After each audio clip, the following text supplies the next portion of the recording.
temos hoje a presença de um dos mais importantes estudiosos hebraístas, biblistas do nosso contexto brasileiro, uma mente brilhante. Muitos de vocês que me conhecem já estão cansados de me ouvir dizer isso.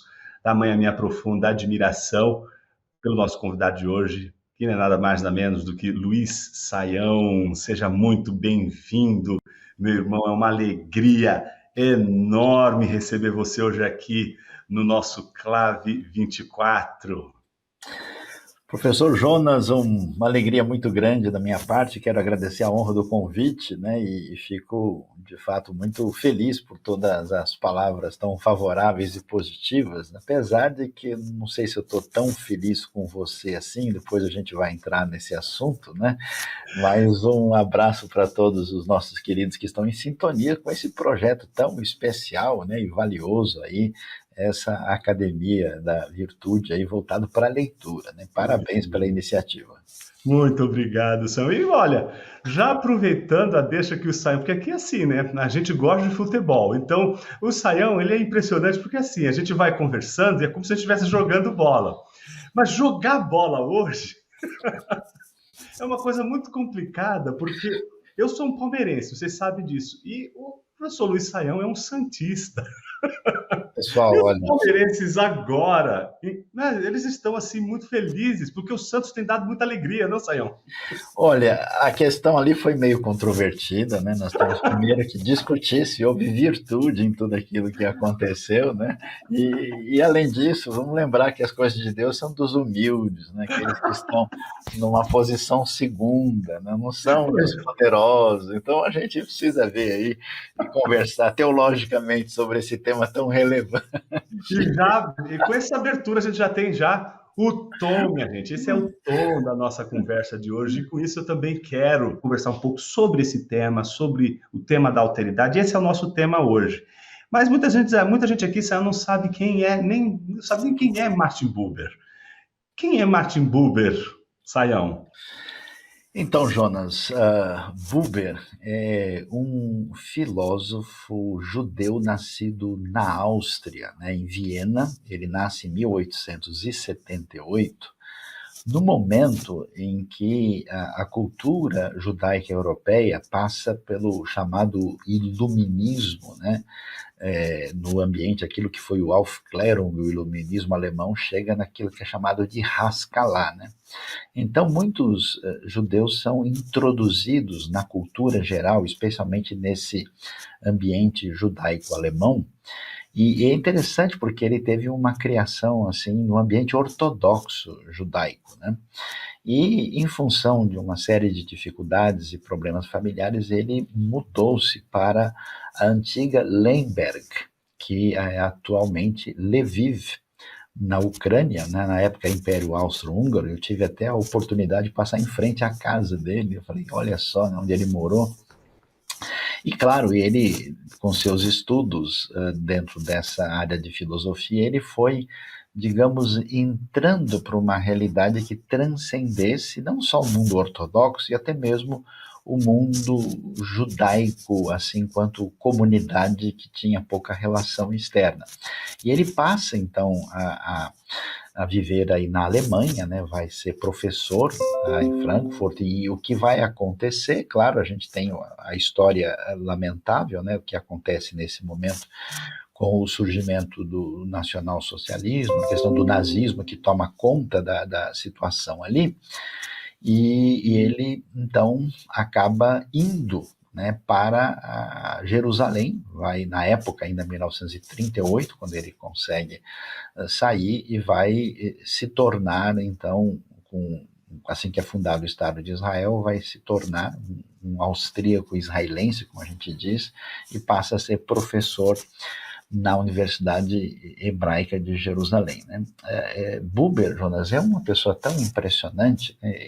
Eu acho que tanto ele como um outro pensador judeu de perfil semelhante, chamado Emmanuel Levinas, né, que saiu da Lituânia e foi para a França e se radicou lá, são duas propostas de pensamento muito sóbrias, muito hebraicas na sua maneira de pensar, e que, de certa forma, né, pega esse existencialismo que estava se formando, né, pós-kierkegaardiano no ambiente europeu, e traz uma dimensão muito curiosa, muito peculiar, né, que tem a ver com essa relação interpessoal, esse elemento que eles chamam de dialogal, né, é muito forte, né, e a coisa que impacta, só para dar duas coisas que falam muito do Buber, né, uma é que ele era como pessoa alguém impressionante, né, que olhava com muita atenção, detalhe, cuidado e afeto para o rosto e para os olhos da pessoa com quem ele conversava.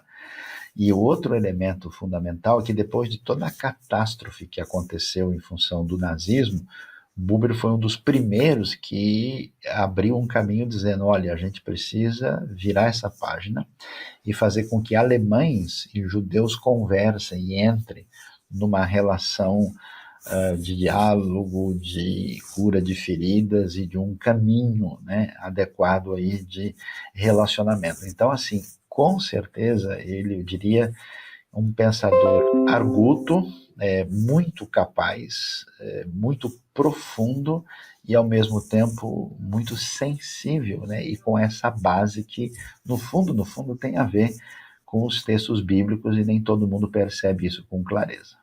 Eu acho que esse é um ponto agora importante que você deixa para a gente, Sayão, e isso responde por que a gente não conseguiu encontrar outra pessoa mais adequada para falar sobre esse assunto na nossa conversa de hoje. Porque, pessoal, o Sayão, além de ser um teólogo, ele é alguém que domina as línguas, domina o hebraico e tem uma outra vertente. Eu costumo dizer que essa foi o último Sayão que eu descobri. É o Sayão em Israel. Esse Sayão foi interessantíssimo, porque é o Sayão que apresenta para a gente o povo de Deus, na terra do povo de Deus, com conhecimento arqueológico, com conhecimento da perspectiva dessa visão hebraica de mundo, etc. E, Sayão, quando a gente teve a oportunidade de visitar Israel com a Biblos, que depois eu vou pedir para você falar um pouquinho sobre o trabalho da Biblos, né? Eu me lembro que uma das coisas que mais me deixou impressionado não era só o fato de que você estava ali expondo, fazendo aquele trabalho, não é, de um guia ou de um intérprete dos monumentos e de todos os lugares que são tão importantes para o estudo da Bíblia, que fazem com que a gente veja, como você diz, né, a Bíblia em várias dimensões, né? E eu me lembro que em diversos momentos você tentava fazer a gente pensar a influência dessa perspectiva, dessa visão hebraica nas relações do mundo que a gente vive hoje, sem a mediação greco-romana, sem a mediação de todo um sistema filosófico que a gente, de alguma forma, foi submetido, que é o pensamento grego, o pensamento com todas as suas influências, que tem uma enorme contribuição, e isso é inegável.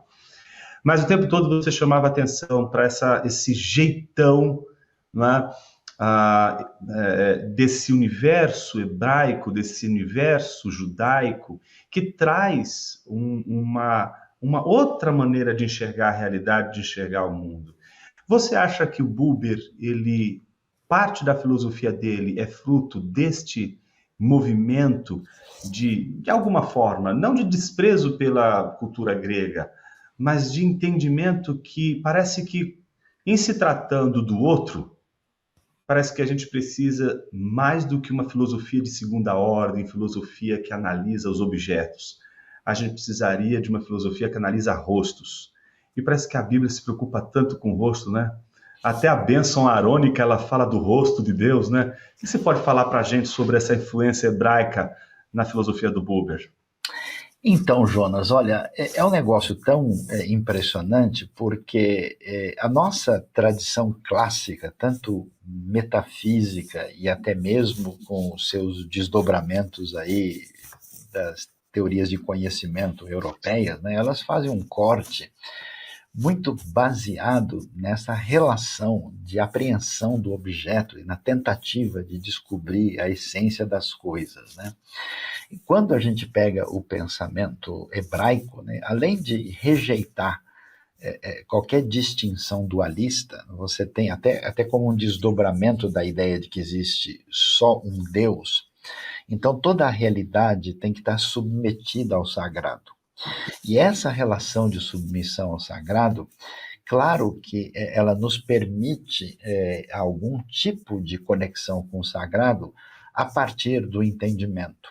Mas essa dimensão, ela tem os seus limites, né? Deus é o Deus que se revela e o Deus que se esconde. Então, nessa dimensão do mistério divino, outros elementos acabam fazendo parte dessa conexão com o mundo à nossa volta, né? E aí tem um lance de que ou a gente, vamos dizer, de fato, tem acesso a essa realidade por meio do predomínio do sujeito, né?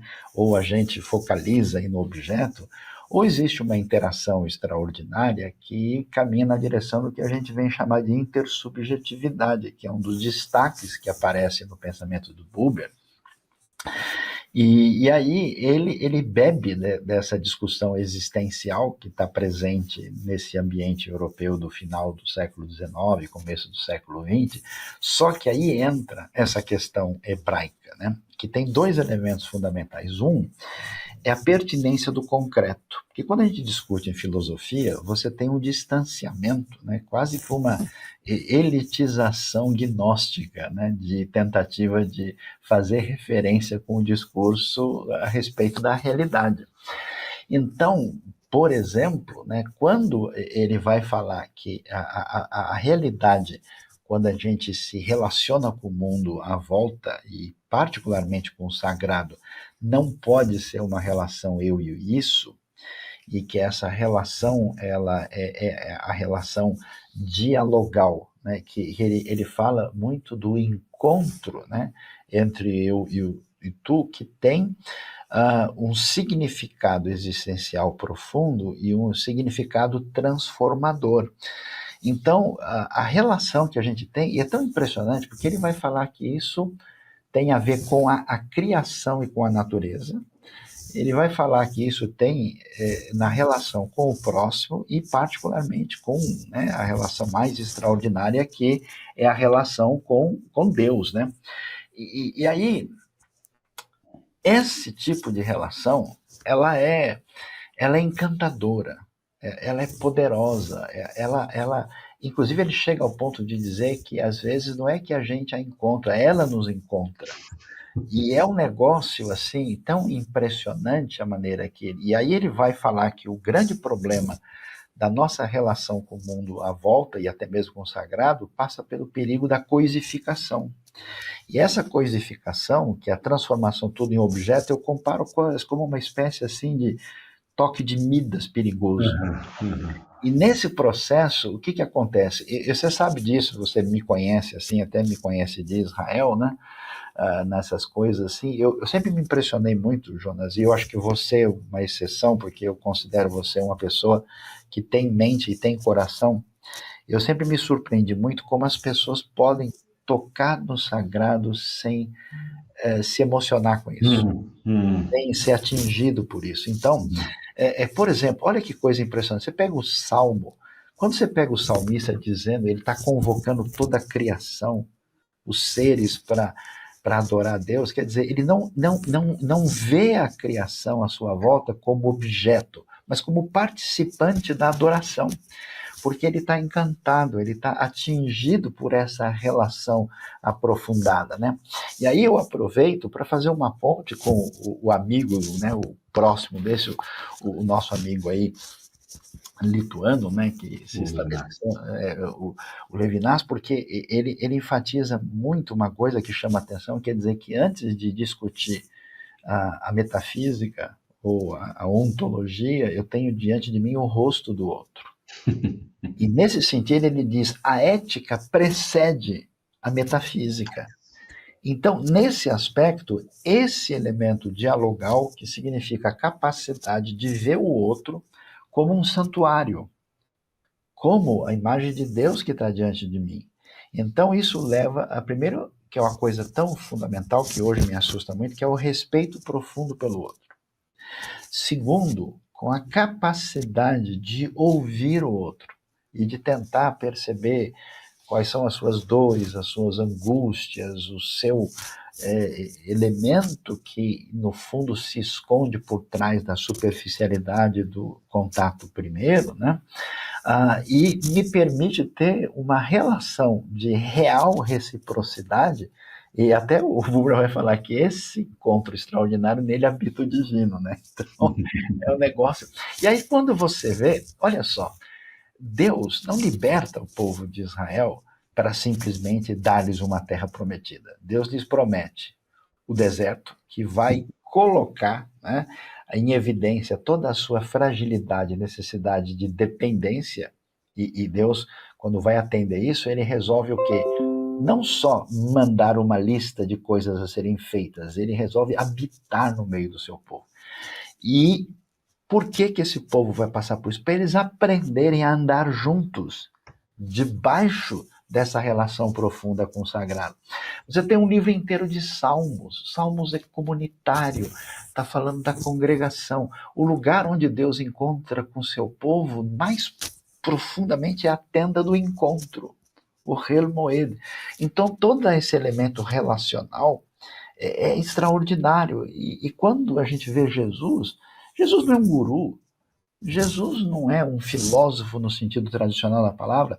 Jesus convive com os discípulos, ele tem essa relação interpessoal presente, né? E o que é trazido para nós é a comunidade do povo de Deus. Jonas, eu fico tão assustado hoje como tem tanta gente imaginando o seguinte, ó, eu posso ser um consumidor de conteúdo cristão e não preciso de comunidade, de relacionamento, de convivência. Então, de fato, você tem um outro tipo de proposta, que é diferente dessa conexão interrelacional poderosa, viva e concreta. E eu fecho a minha palavra, uma coisa que eu gosto de lembrar, uma vez um rabino foi perguntado, né, por um cidadão americano, né, falou, escuta, como é que vocês judeus atravessam os tempos? Né? Como é que vocês têm mais de 3.000 anos de história? Ó, desapareceu o Egito Antigo, Roma, Grécia, Babilônia e os cananeus, e vocês estão aí, o que vocês fazem, né? Então ele esperava algum conselho maravilhoso, aí ele respondeu, a gente sabe contar história para criança. Aí o cara falou, como assim? Deixa de bobagem, né? Que história para criança? Que história é essa? Como assim? Aí ele disse, olha, deixa eu perguntar para você, quando é que é o momento fundamental da história americana? Ele falou, a chegada do Mayflower, Plymouth, os Pilgrims vieram e começou a estar... Então falou, e aí o que eles almoçaram e comeram naquele dia? Aí o cara, sei lá, isso não tem a mínima relevância, o importante é saber o nome, saber a data que eles chegaram, como é que foi lá em Plymouth, né? Esse negócio, falar, essa que é a diferença, porque a gente tem o jantar mais antigo da história humana, que há mais de 3.000 anos, e as crianças crescem comendo, saboreando, sentindo o amargo, sentindo o doce, cantando. Então, aquilo que a pedagogia diz que descobriu agora, o pessoal tem praticado, isso produz essa relação de alteridade concreta, desses momentos de retomada da história a partir de uma reenactment, como eles chamam, né? de um refazer, de reencenar aquilo para poder celebrar e fazer com que o passado se torne presente na direção da construção do futuro. Então, são os negócios, assim, que eu acho impressionante, que é tão simples, tão poderoso, e tão vivo, e tão extraordinário. Então, nesse sentido, eu acho que eles têm muito a contribuir, particularmente para o nosso mundo, no meu entendimento, em grande parte, está adoecido. Impressionante. Sabe, você estava falando aí, eu estava pensando ainda nessa questão do rosto e concretude, né? Essas duas coisas. Acho que dá para a gente trabalhar ainda um pouquinho mais, e eu queria sugar um pouquinho mais do que você está falando aí, porque acho que tem mais coisas aí que você tem dito aí que são preciosas, e eu queria me delongar um pouquinho mais. A questão do rosto, para a gente, foi muito importante, sabe? Porque qual é a conclusão que a gente chegou na análise do narcisismo? Né? A gente chegou à conclusão de que o narcisista ele não consegue transcender. Ele não consegue transcender porque ele tem que concretizar tudo. E concretizar tudo significa transformar tudo em espelho. Uhum. Então, ele não porque transcender seria você não enxergar-se a si, seria você ver o que está do outro lado. Seria, sabe, o espelho? O que faz o espelho perder a transcendência nesses termos metafóricos, né? O estanho. Ele bloqueia e você não consegue ver através. Então, a gente chegou à conclusão de que o narcisista, ele não consegue transcender, ele não consegue ver através, porque ele transforma o mundo todo num espelho. Então, ele trata as coisas, se elas tiverem menção a eles mesmos, a elas mesmas, né? Se olho para uma pessoa, eu faço daquela pessoa um espelho de mim mesmo. Eu não enxergo o mundo mais através das coisas, o mundo não é mais transparente para mim, o mundo é sempre um espelho. Então, enquanto eu sou narcisista, eu não consigo essa transcendência. Eu não consigo ver através do vidro, eu não consigo, portanto, enxergar os rostos. Eu só consigo enxergar o meu rosto. E pensando nessa questão do rosto, concretude, essa coisa toda, eu me lembrei, enquanto você falava, da cena de Jesus, né? Ele é traído com um beijo no rosto, né? Ele oferece um rosto para alguém que não conseguia enxergar seu próprio rosto. Será que a gente poderia ver ali num Cristo que, como você acabou de mencionar, né? Ele não, na escola do Messias, nesses termos, né? A gente tem um Messias, um Cristo que olha para eles e diz, segue-me, né? E que mesmo aquele que irá o trair, e que já está traindo no coração e agora está traindo com os atos, ele não se nega a mostrar o rosto. Mas, ao mesmo tempo, a gente se pergunta, e Judas, será que ele não conseguiu enxergar o rosto de Cristo? O que acontece com aqueles que não conseguem transcender, que não conseguem enxergar o rosto? Eles traem apenas aqueles que eles não conseguem enxergar, ou eles traem a si mesmos? Porque não enxergando o outro, eles acabam sempre criando versões de si mesmo. Ah, então eu não conheço Jesus, eu conheço uma versão melhorada de mim mesmo, e eu chamo isso de Jesus. Então, eu acho que essa questão é um negócio muito fundamental e essencial. Por quê? Porque eu acho que o vírus do narcisismo está em nós. Essa é a base da idolatria. Quando a gente lê Romanos 1, e a gente vê que os indivíduos do contexto pagão fazem os ídolos, que são reflexos de si mesmo. Então isso provoca um ensimesmamento e um caminho de hedonismo perverso, que é um caminho de adoração de si mesmo. A não ser que a gente seja despertado na direção dos vetores que devem encaminhar a nossa vida, que são, né, o resumo da lei divina, que é amar a Deus e amar o próximo, nós estamos condenados a essa perversa solidão. E nesse sentido, esse ensimesmamento narcisístico, ele é o triunfo absoluto do eu, é um domínio. E aí, nesse sentido, eu acho que o Buber tem muita razão, porque você sempre vê o outro como instrumentalização. E nesse aspecto aí, Jonas, me desculpa que eu vou falar isso, sei que mexe com filosofia, eu tenho um pouco do medo, tanto da filosofia como da teologia. Por quê? Porque quando você toca coisas tão profundas e especiais, e a gente vem com esse espírito de mera apropriação da coisa, então eu acho que esse perigo, ele está presente e a gente profana o sagrado ao mexer com o ambiente teológico irresponsavelmente e sem temor. E por isso é que eu acho que tanta gente nesse caminho da intelectualidade se perde na vida. Não por causa do conhecimento, não por conta da intelectualidade, mas porque essa síndrome do espelho toma conta da pessoa e você perde aquilo que é mais extraordinário, que tem a ver com a sua condição de finitude e limitação, que é exatamente essa alteridade. Você não tem como crescer, né? Você não tem como bastar-se a si mesmo. Então eu acho que uma pessoa saudável, ela tem um interesse de interagir com o diferente. Ela quer ser provocada. Inclusive, essa relação dialogal, por definição, ela é prolífica. Né? Quando a gente entra nesse caminho, e aí eu tenho um receio, porque a gente vive no nosso ambiente cultural, inclusive religioso, que valoriza muito o indivíduo e valoriza muito a apropriação do sagrado do ponto de vista de uma descrição que se aproxima do isso. E aí a coisa fica difícil. Então a gente tem que ser desafiado. Por exemplo, eu nunca consegui, de fato, tentar sensibilizar pessoas para uma proposta missionária mais efetivamente, até que eu levei um indivíduo lá e ele sentiu isso na pele. Eu acho extraordinário essa questão do rosto, porque lembra de Jesus? Jesus olha para o jovem rico, o texto faz questão, usa até um verbo específico no grego, que ele olhou fixamente, olhou bem para ele, e aí vem, e o amou. Cara, que é isso? Meu? Coisa muito impressionante. E eu entendo que Judas se decepciona com Jesus e ele não vê mais o rosto de Jesus. Ele via em Jesus um trampolim para estar numa posição, porque ó, esse rabino promete, ele faz umas coisas malucas, ele levanta morto, ele faz. Com ele a gente vai longe. Aí Jesus não convence Judas do seu caminho, Judas fala, vou pelo menos tirar o meu lucro que eu perdi aqui.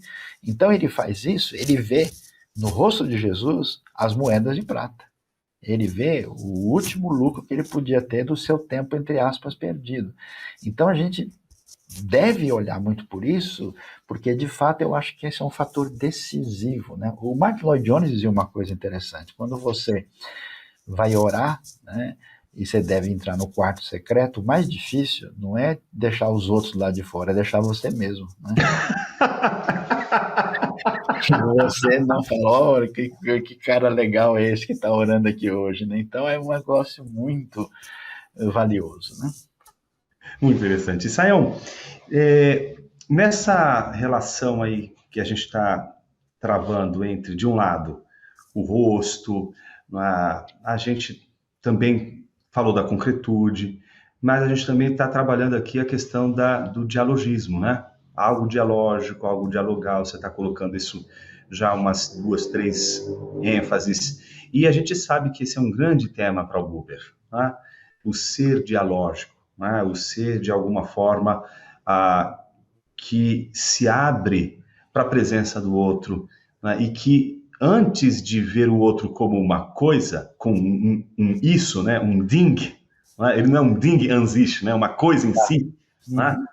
Antes de vê-lo assim, dessa maneira coisificada, como a gente vê, etc., é descobrir o outro como uma presença. Daí, eu queria que a gente retomasse um pouquinho, trabalhasse um pouquinho mais aquela questão que você inicialmente considerou de olhar para uma pessoa e vê-la, né, como uma espécie de vestígio do sagrado, né? Vê-la como algo sagrado, um solo sagrado, né?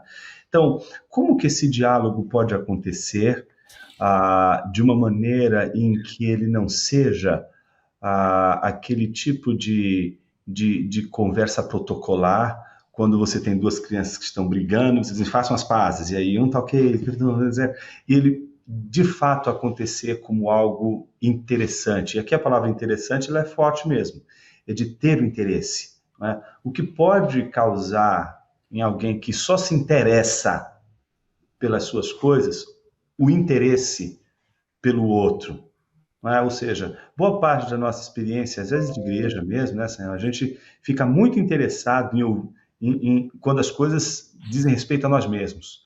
Mas quando a pessoa fala um outro assunto que nós não temos nada a ver, nós não estamos dentro dele, a gente acha aquilo ali chato, a gente perde o interesse.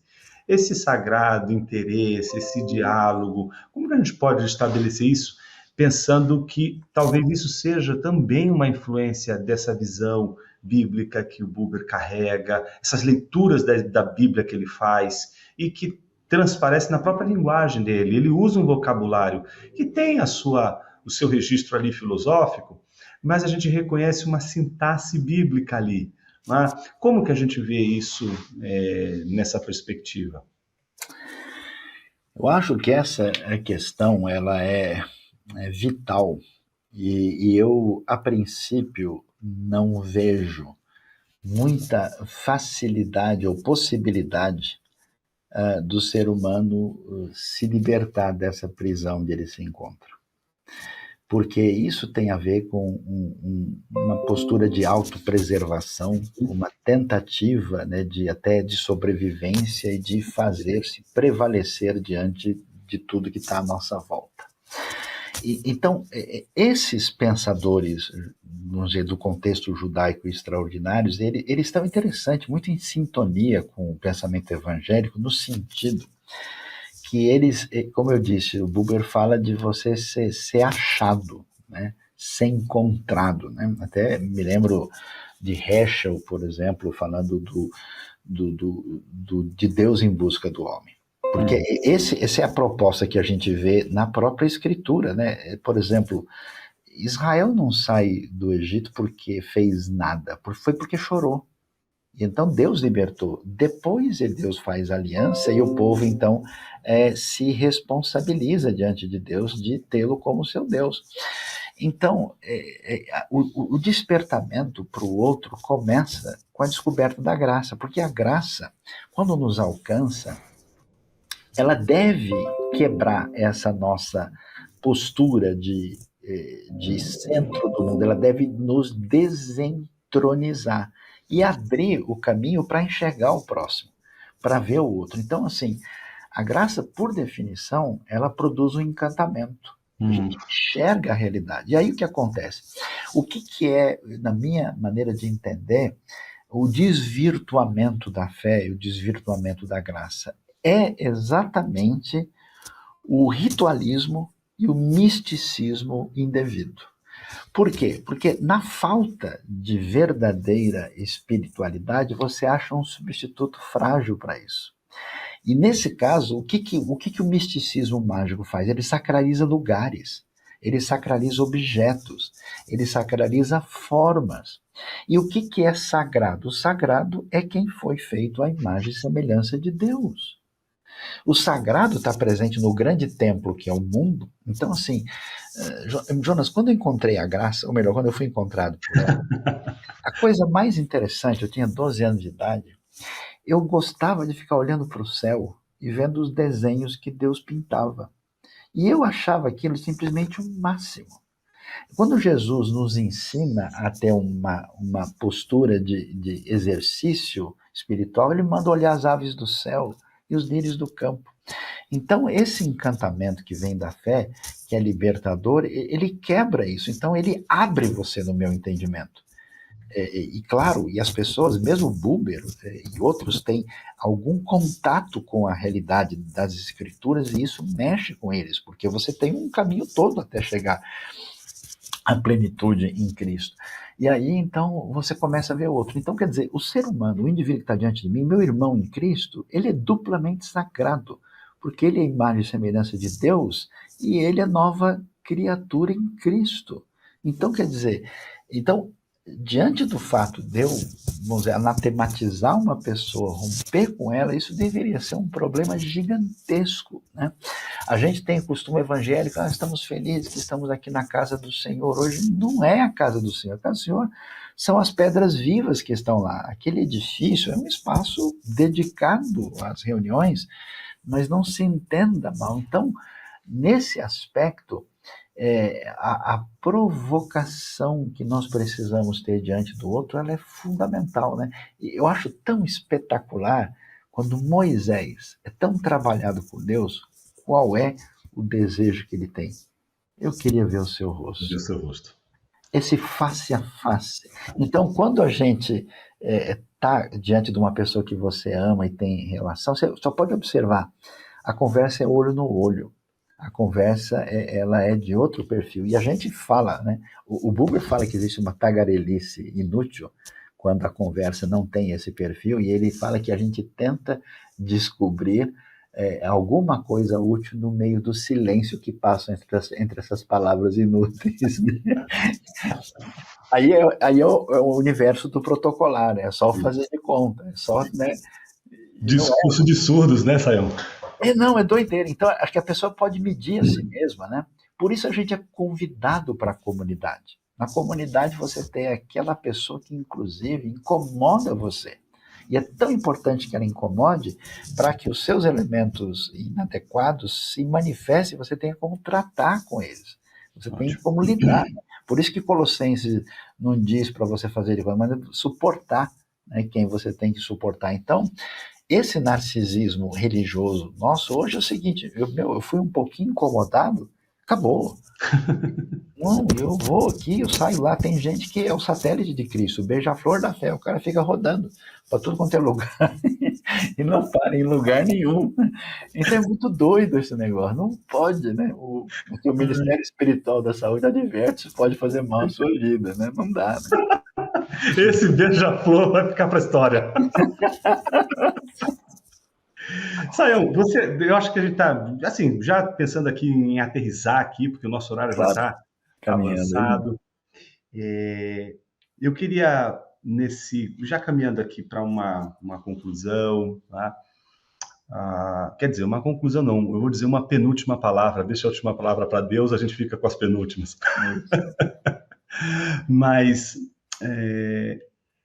você tocou num ponto que é crucial até para os nossos leitores. Boa parte dos nossos leitores gostam de erudição, querem conhecer. Muita gente aqui da teologia que está acompanhando a gente aqui, entende? E você tocou num ponto que eu acho que é a sensibilidade que a gente precisa ter, né? Eu acho que a gente precisa de teólogos antiteológicos, filósofos antifilosóficos, né? Essa coisa meio paradoxal. Por qual razão? Porque você também mencionou a questão de um gnosticismo muito presente nessa nossa maneira de intelectualizar a fé, o sagrado e essa coisa toda. Então, isso se mostra pela diferença que você fez na história do Rabino. Então, você tem alguém que pode contar as datas, é enciclopédico, né? Os nomes, etc. Aí chegou outro assim, não, eu não tenho data para contar, não, mas eu tenho uma refeição que é a mesma que a gente vem fazendo ao longo de eras e eras e eras. E eu acho isso de uma riqueza impressionante. Por quê? Pensando num teólogo que me faz pensar muito nisso, é o Kevin Van Hooser, quando ele diz que a gente às vezes a gente vive uma espécie de fantasmagorismo, né, teológico, temos teólogos fantasmas, né, almas penadas, desencarnadas, né, sem corpo, né, sem corporidade, sem essa visceralidade da experiência, da vivência cristã e da vivência dessa realidade da presença, né? Então, observando tudo isso, a gente acaba sempre, na própria relação com Deus, quando Ele é o nosso tu, né? A gente pode tratá-lo como um isso. Né? E aí, tratá-lo como um isso, me parece já você não está, você ter de alguma forma uma representação entre você e Ele. O Buber o tempo todo fala disso. E se a gente quer encontrar o outro e quer a presença do outro, a primeira barreira que a gente tem de vencer é a barreira da representação. Eu represento uma imagem da pessoa e eu começo a me relacionar com a pessoa a partir dessa imagem que eu construo da pessoa. Mesma coisa eu faço com Deus. Se eu me relaciono com Deus, antes de me relacionar com Ele, eu crio uma imagem dele. E essa representação fica fazendo a minha mediação, a mediação entre o teólogo e Deus. Essa mediação, né, que o Buber vive falando que ela precisa ser quebrada, porque enquanto ela não é quebrada, a gente substitui o outro por essa imagem, né, por essa representação. E aí, no fundo, a gente não se relaciona com a pessoa, a gente se relaciona com essa representação, com essa ideia. E me parece que a teologia, em especial aqui, ela pode nos encaminhar para um movimento até antiteológico, sentido, porque em vez de nos levar diante de Deus, nos leva diante de uma imagem sobre Deus, de um discurso sobre Deus, de uma representação de Deus. E muita gente acaba nesse percurso da busca por Deus, não encontrando Deus, mas encontrando, não é, as imagens, as representações que teólogos, que as teologias oferecem de Deus. Como que um teólogo, alguém que quer conhecer a Deus, como que ele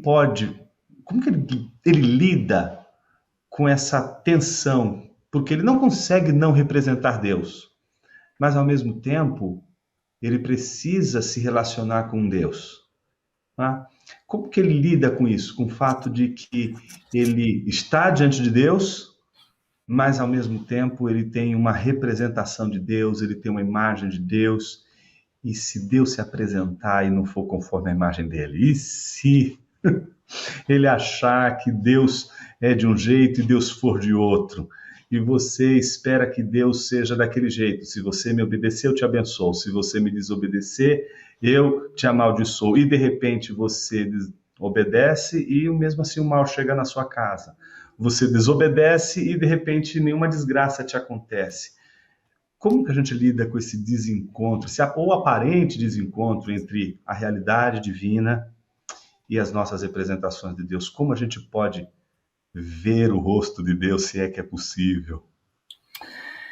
Então, eu não sei se, do ponto de vista da nossa reflexão, se há qualquer cura para isso, porque eu acho que é assim que nós funcionamos e caminhamos essa diretriz. A impressão que eu tenho, se a gente pega, por exemplo, esse tipo de crise na experiência de Abacuque. Abacuque tem uma visão muito clara, ele tem uma teologia pré-definida, né? Ele tinha o seu Berkoff da época muito bem encaminhado, né? E de repente Deus começa a agir de um modo que ele diz, não é possível. E aí, como todo indivíduo muito inteligente, ele faz o que sempre nós fazemos, né? Que é ensinar teologia para Deus. Não, Deus, não é bem assim, o senhor não pode fazer isso, o senhor é tão puro de óleo, o senhor não pode ver o mal, né? É semelhante aos discípulos quando Jesus, né, vai fazer a multiplicação dos pães, né? Eles fizeram toda a avaliação e falaram, olha, a solução é simples, manda embora a multidão. Então, nós fazemos isso por definição. E eu não tenho muita esperança de que a gente possa fazer diferente, a não ser que aconteça duas coisas. Uma é a santa intervenção divina derrubando a nossa pretensão por meio de uma coisa tão importante que é chamado de tribulação, que é chamado, no dizer de Paulo, Colossenses 1, o que falta de cumprir das aflições de Cristo na igreja que é o seu corpo.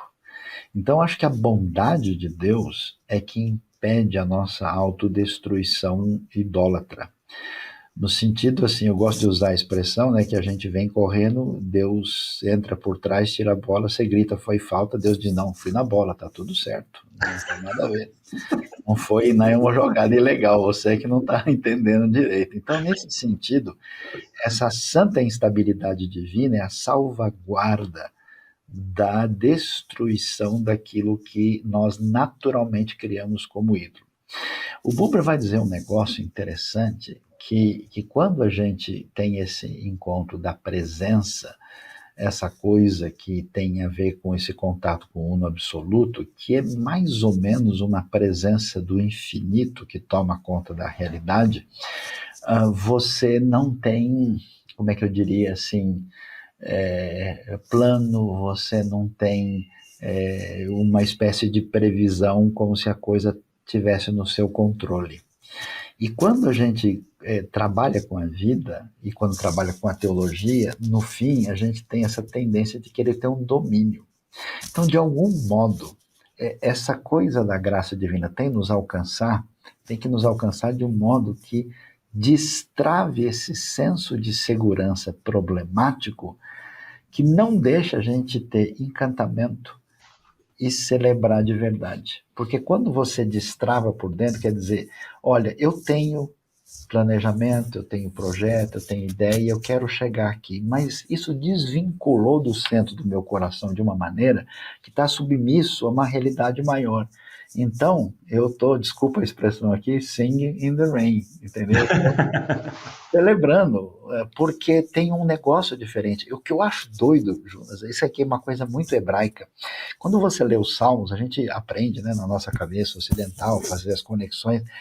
O Salmo dá uma travada, porque de repente o cara está num grito danado ali, dizendo que não tem jeito, e no meio do nada, num versículo, ele sai, adorando a Deus de uma maneira esfoziante. Falei, mas o cara estava morrendo aqui, de onde é que ele tirou isso? Por exemplo, os estudiosos mais liberais, eles olham o Abacuque 3 e falam, não, é de outro autor. Não pode. Como assim? O cara do 2 não pode ser. Esse cara é ultra esquizofrênico? O que é isso, né?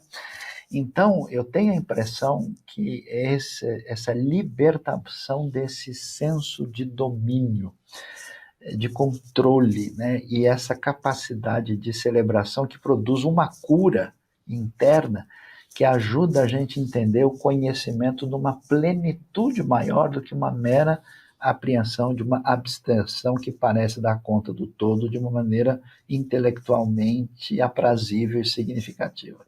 Então, usando, né, a palavra de alguém que eu conheço muito, é preciso ter a nossa inteligência humilhada. Vamos voltar com o professor Luiz Saião e agora com as perguntas que o Igor selecionou para a gente, Saião. Quais são elas, Igor? Manda uma pergunta para a gente aí. Você foi generoso, né, Igor?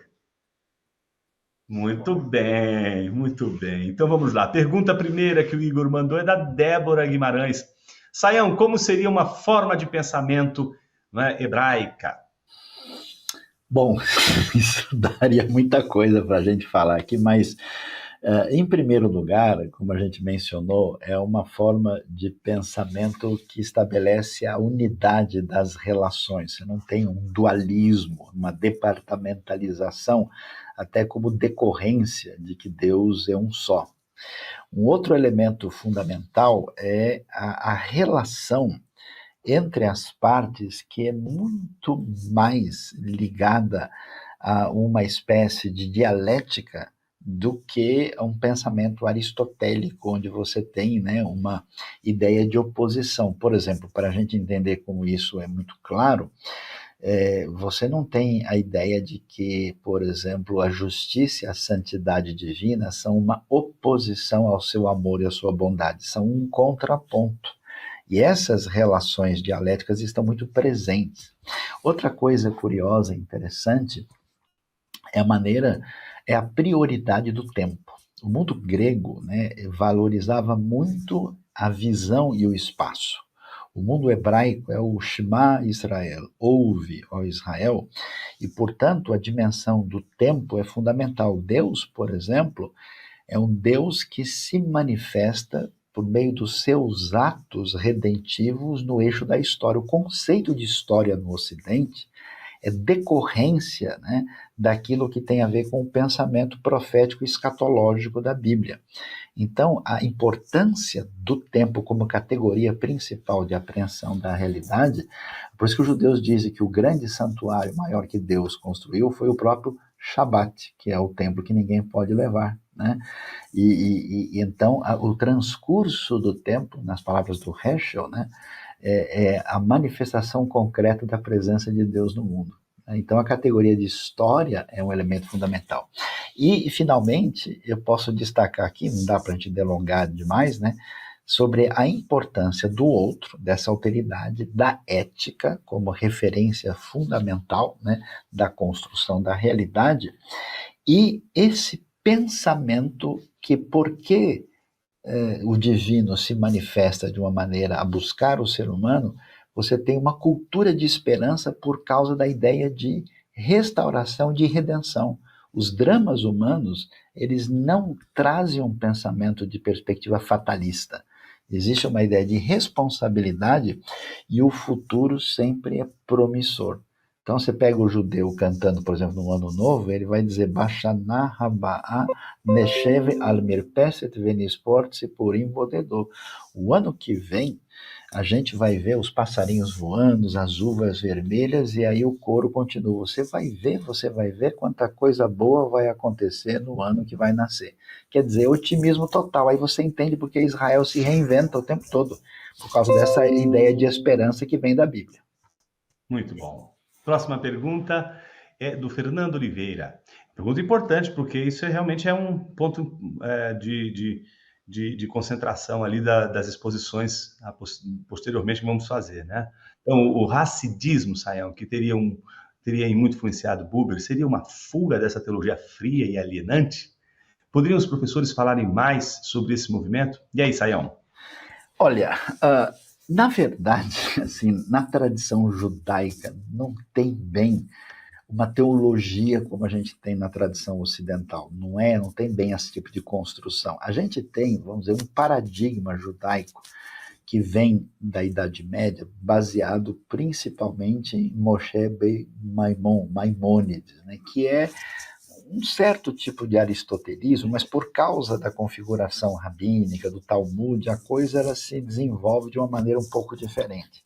O drama que existe, eu não diria, não é tanto essa ortodoxia teológica, mas a ortopraxia da questão das exigências das práticas ortodoxas. Aí sim, você tem toda uma questão que deixa o indivíduo, né, preso dentro daquilo que a tradição ortodoxa define como viver o judaísmo. Nesse sentido, o racidismo surge nesse meio e começa a valorizar muito essa questão da relação com Deus. Então, por exemplo, existe gente na tradição racídica que diz que sem dançar você não entra em sintonia com Deus, coisa muito difícil para um protestante entender. Imagina um reformado dançando. Imagina só, Calvino e Zwinglio lá fazendo a maior festa, né?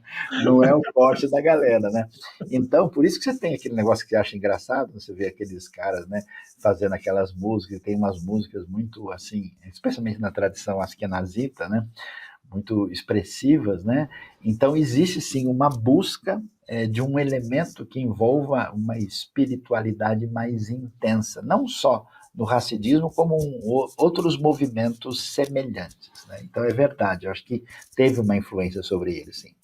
Muito bom. Próxima pergunta é do David Bango. A busca do rosto significa a busca inevitável dos humanos pela redenção? Eu acho que é mais do que isso. Eu acho que envolve o elemento da redenção, mas envolve a relação interpessoal, de comunhão, na sua plenitude, né? Quando você tem no Levítico, né, os sacrifícios e as ofertas, você tem uma oferta que é de comunhão, que é o Shelamim, e também chamado de oferta pacífica. A raiz é Shalom. E Shalom é totalidade, é algo de ser algo completo, né? Vem de uma discussão que existia, né? Quando você, naquele mundo nômade pastoril, alguém tinha que acertar uma dívida com você, e quando ele completava, quitava, então entrava numa plenitude de relações. Então, nesse sentido, a busca do rosto, o rosto é praticamente a marca ontológica concreta do outro. Ninguém tem foto do cotovelo do amigo, pelo menos não devia, né? Da orelha, não, olha meu amigo aqui, né?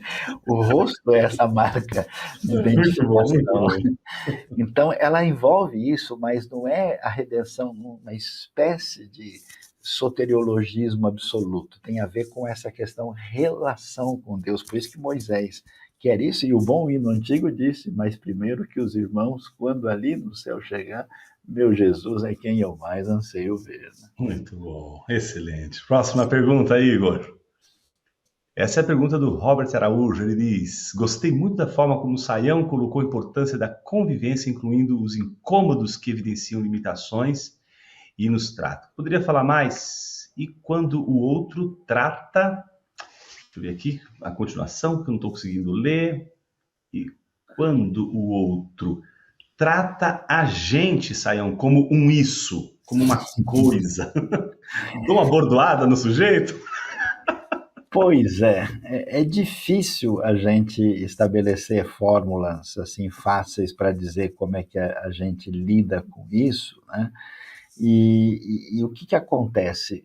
Todas as nossas perspectivas, visões, elas sempre são, né, a nossa criação, a nossa projeção a respeito do que a gente viu. A maneira de como é que isso pode ser burilado, checado, né, é exatamente na nossa interação com os outros, né, e com outras perspectivas. Durante um tempo já, desde jovem na minha vida, eu fazia questão de ler um livro totalmente contra as minhas convicções, né, para ver o que aquilo estava dizendo. Eu adquiri uma convicção cristã tão forte depois de ler Bertrand Russell, porque não sou cristão. Falei, caramba, se esse é o cara que diz que... Então, realmente, tem coisa melhor do que ele está dizendo aqui. Então, Sensacional. é interessante isso, né? Claro que a gente tem que tomar cuidado, às vezes a pessoa não está preparada, é uma coisa mais difícil, né?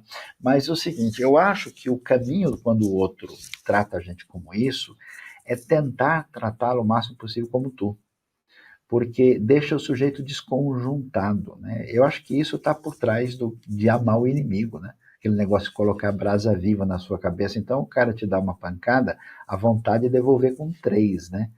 Mas, se você puder dar uma segurada e conseguir levar a pessoa a sério, tipo, eu estou percebendo você, eu estou notando você, você não está sendo... Porque acho que a coisa mais brutal que existe contra uma pessoa é ignorá-la. Talvez nada seja mais difícil do que isso. É melhor até dar uma dura e falar, oh, você deu uma mancada federal aqui, em vez de você fazer de conta que ela não existe. Isso talvez seja a crueldade mais intensa. Isso aí, isso é uma lição para a vida. Excelente. A última pergunta é da Diane Vidal. Ela diz: como cristã, como posso ajudar alguém que é narcisista de forma prática?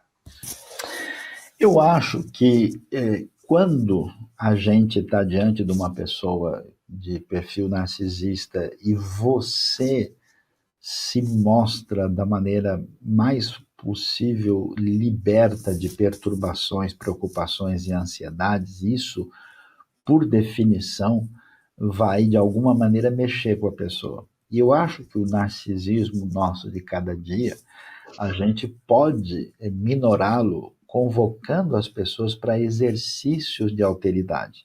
Então, assim, sim, porque o problema é que quando a gente é agnóstico, a gente sempre acha que discutindo uma ideia abstratamente com alguém, a gente vai chegar em algum lugar. Isso só é possível se a pessoa estiver nesse patamar em que isso é frutífero, senão vai simplesmente sair faísca. Então, por exemplo, um bom exercício para vencer o narcisismo é visitar os órfãos e as viúvas nas suas tribulações, né? Quando você convida alguém para um exercício assim, ó, vamos ajudar lá a pessoa, né? Vamos fazer isso. Então, aí a pessoa, né? Então vem reclamar do mundo, isso me ajuda aqui, vamos tentar dar uma força para o rapaz lá, que ele está passando apertado, né?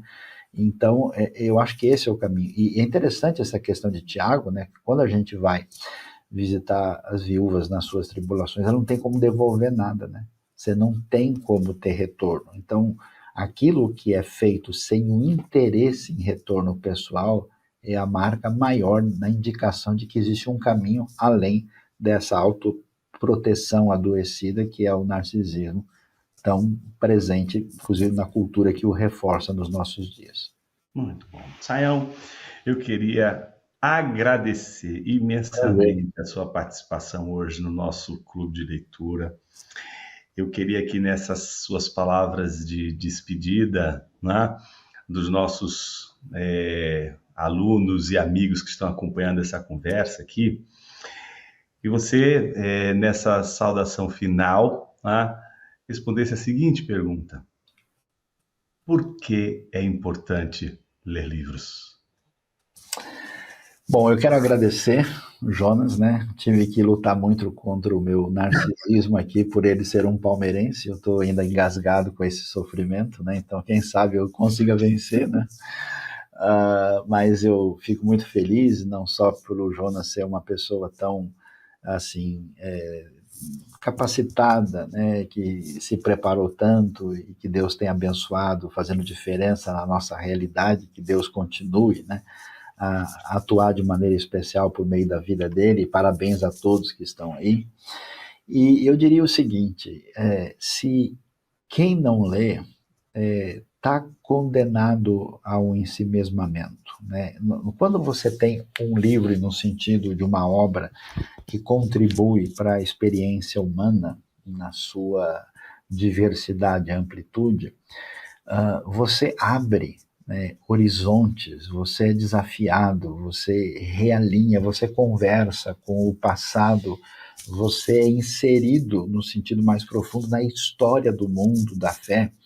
e é redimensionado de uma maneira a ser fortalecido e ter presença na história para ser devidamente trabalhado no sentido de fazer diferença. Eu me lembro dos momentos mais difíceis da minha caminhada com tantas perguntas e dúvidas, meus principais refúgios foram bons livros, né, que tinha questões que falam, como é que pode ser um negócio desse, dores profundas na alma, e falar, olha, isso aqui me ajudou a entender isso. Nossa, esse ponto aqui, né? Então, eu até fiz muito isso na minha vida, Jonas. Tinha uma questão, falei, deixa eu entrar nesse caminho aqui até que a gente tenha alguma luz e consegue, né? Quase como temperar a cozinha da alma, né? De repente, o prato está pronto depois de fazer todo esse caminho especial. Mas isso aí, obrigado demais. Um grande abraço para você, um abraço para todos vocês e que continue lendo, que certamente, como dizia, né, aí o próprio Paulo persiste em ler, porque vai fazer toda a diferença.